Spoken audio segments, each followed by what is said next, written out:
오늘 우리에게 주시는 말씀 누가복음 17장 11절에서 19절의 말씀입니다. 누가복음 17장 11절에서 19절 말씀을 오늘 우리에게 주시는 하나님의 말씀으로 봉독하겠습니다. 예수께서 예루살렘으로 가실 때에 사마리아와 갈릴리 사이로 지나가시다가 한 마을에 들어가시니 나병 환자 10명이 예수를 만나 멀리 서서 소리를 높여 이르되 예수 선생님이여 우리를 불쌍히 여기소서 하거늘 보시고 이르시되 가서 제사장들에게 너희 몸을 보이라 하셨더니 그들이 가다가 깨끗함을 받은지라. 그 중에 한 사람이 자기가 나은 것을 보고 큰 소리로 하나님께 영광을 돌리며 돌아와 예수의 발 아래에 엎드리어 감사하니 그는 사마리아 사람이라. 예수께서 대답하여 이르시되 10사람이 다 깨끗함을 받지 아니하였느냐? 그 9은 어디 있느냐? 이 이방인 외에는 하나님께 영광을 돌리러 돌아온 자가 없느냐 하시고 그에게 이르시되 일어나라 가라 내 믿음이 너를 구원하였느니라 하시더라. 아멘. 할렐루야. 오늘 교회 잘 나오시고 예배 자리에 참석한 모든 분들을 축복하고 환영합니다. 명절이 참 길었습니다. 아침에 눈 떠도 아직도 명절, 아침에 또 눈 떠도 아직도 명절. 그래서 명절이 늘 아쉽고 짧았는데 올해는 길었어요. 그래서 이렇게 긴 명절을 처음 저도 경험해 보게 되었습니다. 한번 따라해 주세요. 나는 된다. 나는 된다. 나는 잘 된다. 나는 잘 된다. 아멘.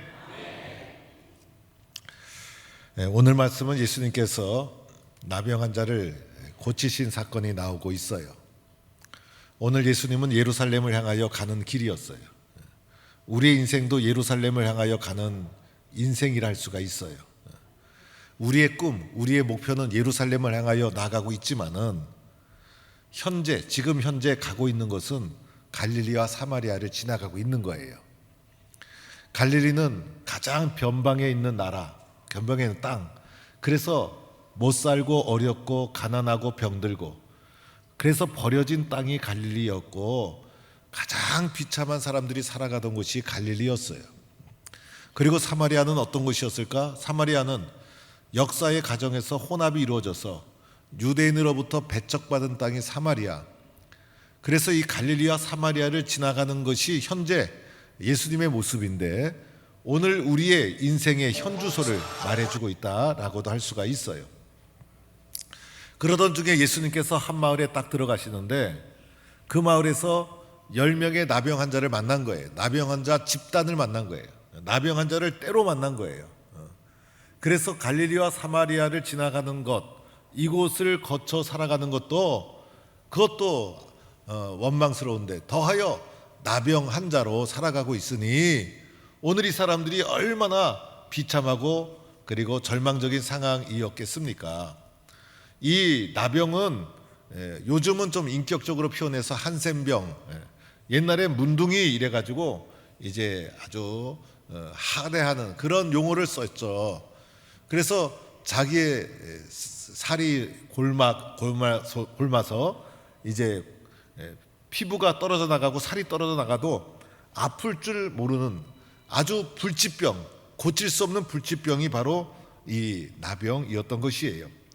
그래서 이런 나병에 걸리면 하나님의 징벌을 받아서 병에 걸렸다 이렇게 규정을 하고 사회로부터 철저히 외면당하고 버림받아서 때로 살아가던 자들이 바로 오늘 나병 걸린 이 사람들이었고 갈릴리와 이 사마리아에서 사는 것도 정말 안타깝고 비참한데 더하여 나병 걸려서 살아가는 이 집단을 오늘 예수님이 만나게 되었다는 거예요.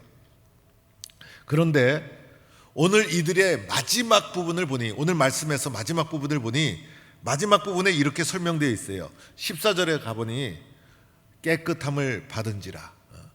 아니 이렇게 불치병에 걸린 나병이 깨끗함을 받고 15절에 보니까 자기가 나은 것을 보고 그러니까 자기도 병이 나았다는 것을 발견하게 되고 17절에 보니까 다 깨끗함을 받지 아니하였느냐. 예수님의 말씀으로 깨끗함 받은 것이 확인되는 거예요. 그리고 나서 19절에 가보니 이렇게도 쓰여져 있어요. 너를 구원하였느니라. 그러니까 깨끗함을 받았다는 회복과 함께 구원이라는 표현이 이들 가운데 임하고 있는 거예요. 그래서 이들이 시작은 비참한 갈릴리 사마리아에 살고 있는 나병 집단이었지만은 나중에는 회복의 기쁨을 누리고 감격의 기쁨을 누리는 그런 상태로 변화가 되었다는 거예요. 여러분, 우리는 어떻게 살아가야 되죠? 어쩌면 오늘 이 말씀은 상징적으로 예수님 만나기 전에 우리의 삶의 현실이 이제 나병 환자와 같이 절망적인 죄 아래 신음하는 존재였는데 이제 예수님을 만나서 변화된 우리의 모습을 보여주고 있는 거예요. 회복이 되고 구원의 감격을 누리는 이런 삶의 모습. 그래서 우리는 옛날의 내 모습을 잊지 말고 오늘 예수님 만나서 변화된 내 모습을 잘 존귀하게 여기고, 그죠? 그리고 우리는 회복된 삶의 모습을 가지고 살아가야 되잖아요. 이렇게 살아가야 되는 것이 우리들의 모습이라는 거예요. 이 불치병에 걸렸을 때 얼마나 힘들었을까.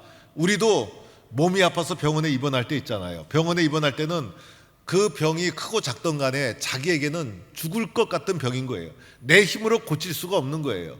그래서 병원으로 가는 거예요.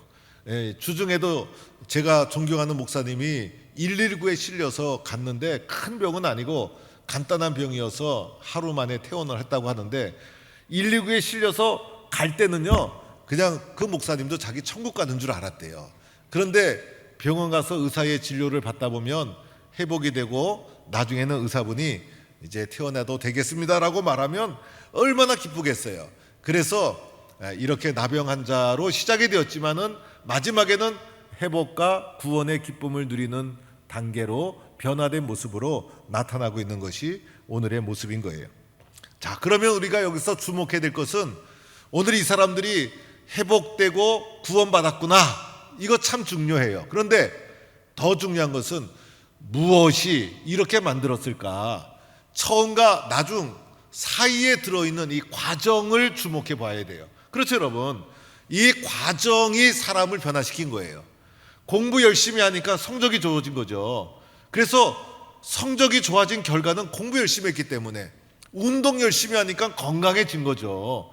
그래서 이 과정을 보고 결과만 집착하지 말고 과정도 정당하고 결과도 정당하고, 그래서 이 과정을 보고 과정을 우리가 잘 받아들여서 이 과정대로 나도 수용하면 내 삶도 오늘 이 나병 환자들이 회복과 구원의 기쁨과 감격을 누린 것처럼 나도 그렇게 살 수 있다, 그렇게 살게 된다. 이 과정을 한번 주목해 보고자 하는 거예요. 오늘 말씀에 이 사람들이 처음과 나중 이 사이에 어떤 과정이 있었는가? 다른 게 아니었어요. 예수님을 만난 거예요. 예수님을 만났는데 예수님을 만나도 구경만 해서도 안 돼요. 예수님을 어떠한 태도와 자세를 가지고 만났는가가 중요해요. 그래서 제가 본문을 잘 살펴보니 예수님을 만났을 때 이 나병 환자 10명이 가지고 있었던 두 가지 태도가 있어요. 이 두 가지 태도를 나도 그대로 수용하는 거예요. 나도 예수 믿잖아요. 그래서 예수님 앞에 나도 이 나병 환자의 심정이 되어서 이 두 가지 태도를 나의 태도로 수용을 쫙 하면 나도 구원의 기쁨, 그 회복의 기쁨을 누렸던 오늘 이 사람 같은 은혜를 누리게 될 줄로 믿고 이 나병 환자들이 가졌던 이 두 가지 태도를 주목해 보는 거예요. 첫째는 무엇이었을까? 이 사람들은 예수님께 부르짖었어요. 그것이 첫 번째 자세였어요. 이 사람들이 예수님을 보자마자 예수님을 부르짖었어요. 이 부르짖었다는 것을 우리에게 적용해 보면 간절히 기도했다는 거예요. 그래서 예수님을 구경한 것이 아니라, 예수님이 지나가는구나 이렇게 알고만 있었던 것이 아니라, 예수님을 보자마자 절실한 마음을 가지고 예수님만이 나병이라는 절망적인 상태에 있었던 나를 벗어나게 해주실 분이다 믿고 간절하게 부르짖었다는 거예요. 이 부르짖음이 이들의 삶을 변화시켜 주었다는 거예요. 오늘 말씀 보세요. 13절에 소리를 높여 큰 소리 쳤어요.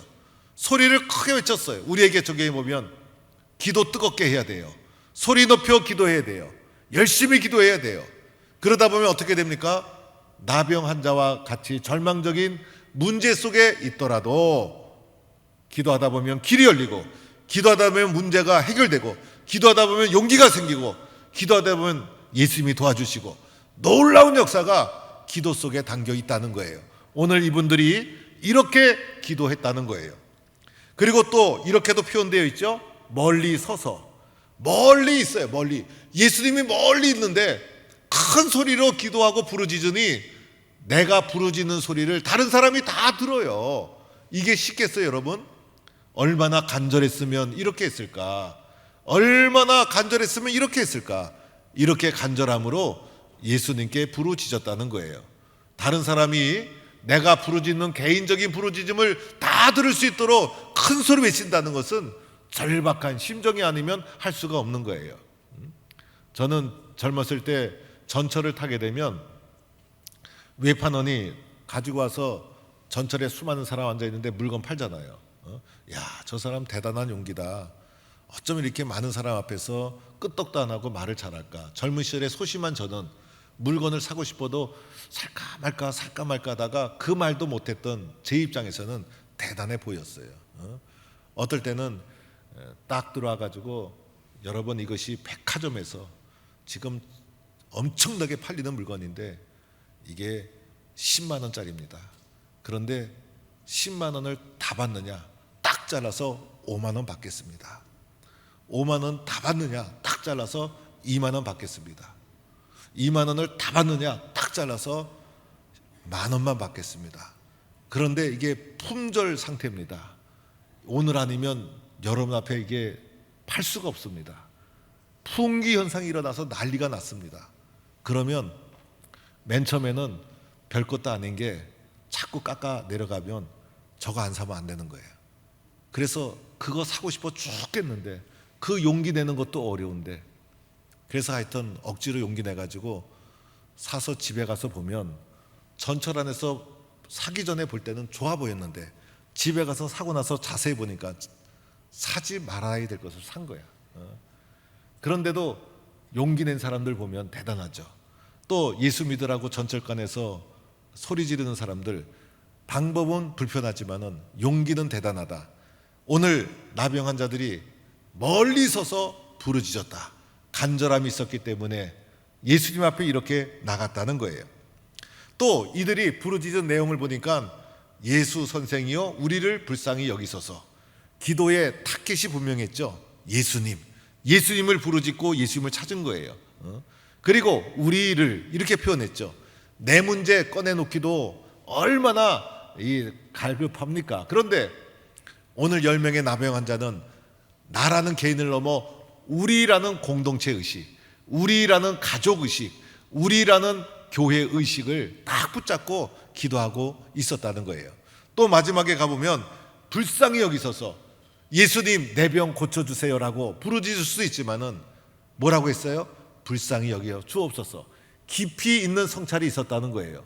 그래서 예수님의 은혜로, 또 예수님의 사랑으로 예수님이 나를 불쌍히 여겨야 나는 회복이 된다라는 기대감과 믿음이 있었다는 거예요. 그러자 어떻게 되었죠? 예수님께서 이들의 부르짖음 그리고 이들의 기도에 반응하셔서 가서 제사장들에게 너희 몸을 보이라, 예수님이 반응한 거예요. 그래서 우리가 기도하면 예수님이 움직이고, 기도하면 문제도 작아지고, 기도하면 길이 열리고, 기도하면 절망의 상황이 바뀌어 희망이 되고, 기도하면 다 이루어질 줄로 믿고, 아무리 큰 문제가 우리 앞에 가로막고 있을지라도 끊임없이 간절한 기도로 이겨나가는 성도가 될 수 있기를 축원합니다. 자, 나병 환자가 가졌던 첫 번째 태도는 기도. 두 번째가 있어요.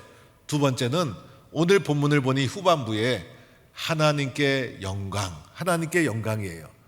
나의 영광이 아니라 예수 앞에 나온 사람은 하나님께 영광, 하나님 영광 받아 주옵소서, 하나님께 영광을 돌리고 있더라는 거예요. 특별히 후반부에 가보면 하나님께 영광이 계속해서 반복되어 나오고 있어요. 오늘 말씀 15절에 보니 한 사람이 자기가 나은 것을 보고 큰 소리로 하나님께 영광을 돌리며 돌아와. 많은 사람이 치유를 받았지만은 이 하나님께 영광을 돌리는 것이 한 사람이었다는 것은 쉽지 않다는 것을 말해주는 거예요. 내가 열심히 했어도 내가 한 것이 아니에요.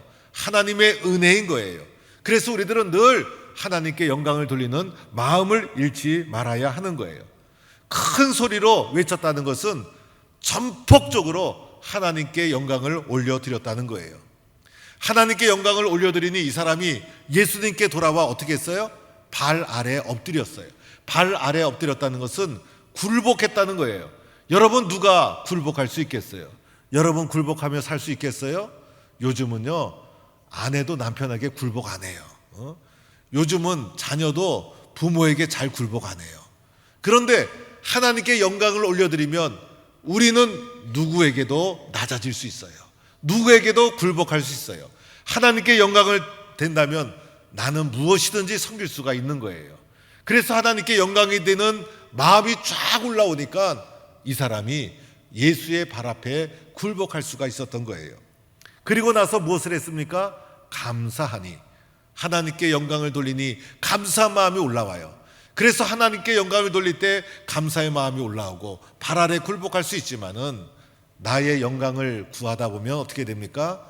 하지 못하는 거예요. 감사도 말라지게 되고 또 자존심이 나오게 되고 수치스러운 마음이 나오게 되고, 그래서 하나님께 영광을 돌렸을 때 예수님께서 이 이방인 외에는 하나님께 영광을 돌리러 온 자가 없느냐. 뭡니까?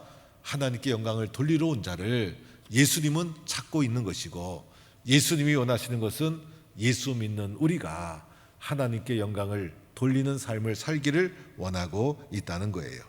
여러분, 오늘 나병 환자 10명이 예수님께 만나서 행한 것이 뭐였죠? 첫째는 기도, 둘째는 하나님께 영광. 이 두 가지를 가지고 쫙 나갔는데 이것을 예수님이 뭐라고 합니까? 믿음이라고 수용한 거예요. 그래서 마지막 19절에 내 믿음이 너를 구원하였느니라 이렇게 말하고 있는 거예요. 믿음은 단 것이 아니에요. 여러분 다 예수 믿죠? 예수 믿으니까 이 자리에 나온 거예요. 예수 믿는다면 우리는 어떤 사람? 기도하는 사람이 되어야 한다는 거예요. 예수 믿지 않는 사람은 어떻게 될까? 기도하지 않아요. 어려움이 닥치면 원망하고 절망하고, 오늘 이 나병 환자들이 겪는 고통이 얼마나 컸을까? 자신의 힘으로 도무지 헤어나올 수가 없는 것이었어요. 이런 큰 문제가 밀려왔을 때 예수 믿는 믿음이 없는 사람은 절망하고 포기하게 되죠. 그런데 예수 믿는 사람은 어떻게 될까요? 기도하는 거예요. 예수님 앞에 부르짖는 거예요. 예수님 앞에 기도하면 어떻게 될까? 길이 열리고 문제도 움직이기 시작하는 거예요. 그때부터 희망이 싹 트는 거예요. 그래서 이 기도가 뭡니까? 믿음이라는 거예요. 또 예수 믿는 사람은 매사에 하나님께 영광을 돌리는 거예요. 누가 하나님께 영광을 돌리겠어요? 예수 믿는 나를 통해서 하나님께 영광을 돌리는 거예요. 그 행위를 보고 예수님은 믿음이 있구나, 그 믿음을 보시고 구원이 임했다, 이렇게 말씀하고 있는 거예요.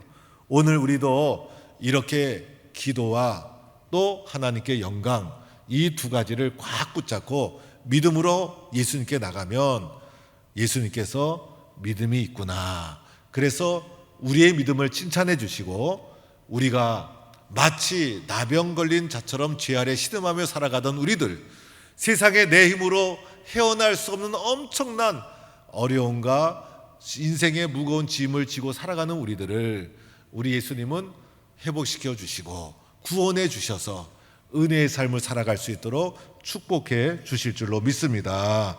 이런 은혜의 삶을 살아가는 우리 감격적인 성도가 될 수 있기를 바랍니다. 제가 영상을 하나, 감동적인 영상을 한번 봤어요. 그래서 이 영상을 보면서 제가 눈물이 나올 정도였어요. 야, 저렇게 세상 사람도 감동을 주는구나. 1988년도 서울 올림픽이 끝나는 마지막 날, 우리나라가 역사상 처음으로 서울 올림픽을 유치를 했어요.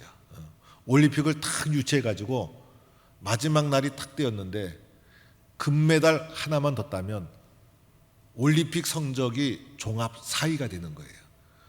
우리나라는 좀 작은 나라여서 월드컵 우승 이런 건 꿈을 못 꾸고 4강만 들어도 신화가 되는 거예요. 신화가 돼. 월드컵 4강, 이게 우리나라 역사에 두 번 다시 있을 수 없는 신화가 된 거예요. 세계 청소년 4강, 이거 엄청난 신화인 거예요. 그런데 서울 올림픽을 공들여 유치해서 진행을 딱 하는데 성적이 좋았어요. 마지막 금메달 하나만 딱 따면 종합 4위가 돼. 올림픽 4위가 되는 거예요. 놀라운 업적을 이루는 순간이 된 거예요. 그런데 한국 선수가 마지막 날에 결승에 올라갔어. 그래서 이 사람이 결승에서 금메달을 딱 따면 종합 4위가 되고, 그래서 그 금메달의 무게가 엄청나게 얹혀져 있는 상황 가운데 한국 선수가 복싱 결승에 올라간 거예요. 그런데 결승에 올라갔는데 한국 선수가 잘했으면 좋겠는데 역부족이야. 상대방이 너무 잘해. 미국 선수인데. 그래서 상대방에게 많이 두들겨 맞았어. 심지어는 스탠딩 다운. 이제 아마추어 복싱은 결정타를 맞으면 선수를 보호하기 위해서 쓰러지지 않아도 이제 다운으로 인정하고 카운트를 세는 거예요. 스탠딩 다운까지 당했어요. 그래서 판정을 하는 순간 한국 선수는 머리를 팍 숙이고 졌구나. 금메달 따면 너무나 좋은데 이거 졌구나. 미국 선수는 좋아가지고 다 땄으니까 벙실벙실 하는데 판정을 딱 했는데 3대2로 한국 선수 손이 쫙 올라갔어요. 한국 관객들은 좋아서 박수 치지만은 외국 사람들은 다 야유를 보내고 올림픽을 아주 잘 끝낼 수 있었는데 5점을 남긴 그런 장면이 되고 말았어요. 사실 열심히 뛴 이 선수에게는 아무 잘못이 없어요. 이 선수는 스포츠 정신을 가지고 올림픽을 피땀 흘리면서 준비해 왔고 그 결과 결승까지 올라가서 결승에서도 최선을 다했던 거예요. 그러나 상대가 너무 강해서 자기가 진 게임이었어요. 그런데 뒤에서 운영하는 사람들이 장난을 쳐가지고 판정이 뒤엎어져서 이 사람이 도리어 금메달을 따게 된 이런 장면인데, 그 후에 36년이 흐른 후에 일어난 일이 영상으로 만들어졌는데 한번 잠깐 보도록 하겠어요. 이거는 88년 서울올림픽 금메달입니다. In the blue corner. Well, there it is. 근데 지금은 내가 잘못된 걸 알고 지금 내가 이 메달을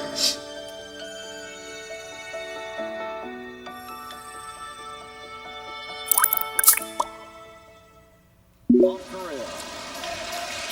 Now let's go to Wally. Senior-old from Pensacola, Florida, who has been outstanding during the... And like most of the Korean boxers, has a maul and brawl. Although the crowd reacted to the right by Park that grazed Jones. A standing eight. Yes, a scoring card. He had Park staggered. I don't know what they're waiting for. That's not a standing eight. I don't know what is. The only look. It is all over. Roy Jones and Park Si-han will be back with the decision. Is on point 3-2. In the blue corner. Well, there it is. Park Si-han has stolen the bout.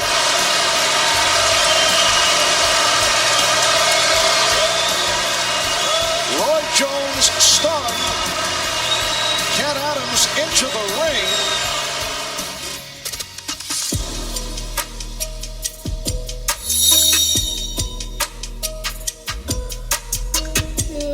In the blue corner.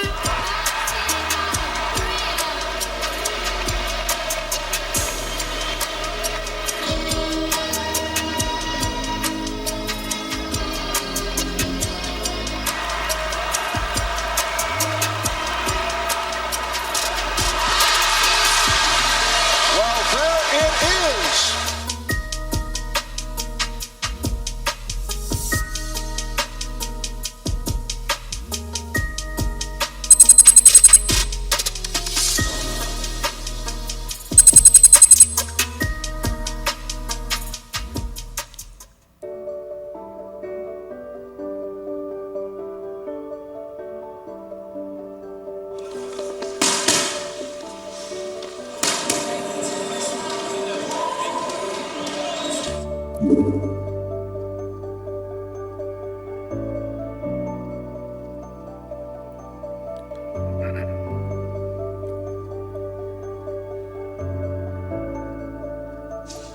What's up, brother? 어, How you doing? So good to see you Mike. again. What's up, brother? How you feeling? You good?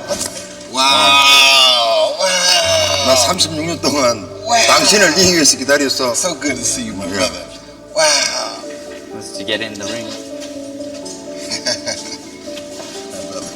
He got something for you. 이거는 저 88년 서울 올림픽 금메달입니다. It's an 88 Olympic 88년도 서울에서 내 홈에서 이 금메달을 가져갔습니다. 근데 지금은 내가 잘못된 걸 알고 지금 로이 존스 주니어의 홈에서 내가 이 메달을 He won the gold at the time. He had the gold, but he wants to give it back to you. That it belongs to you.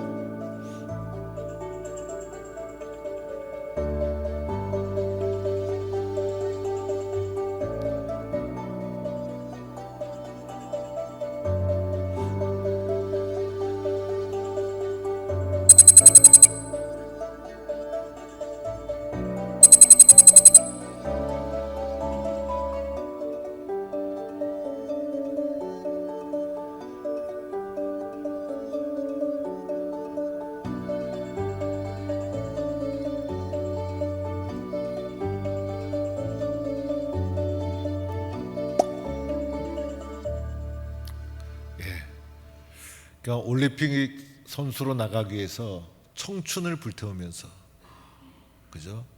정직하게 얼마나 땀 흘렸을까? 그 땀 흘린 결과가 정당해야 돼요. 근데 땀 흘린 결과가 정당하지 못했다는 거예요. 이 박시현 선수 마음속에 있었던 게 뭘까요? 스포츠 정신.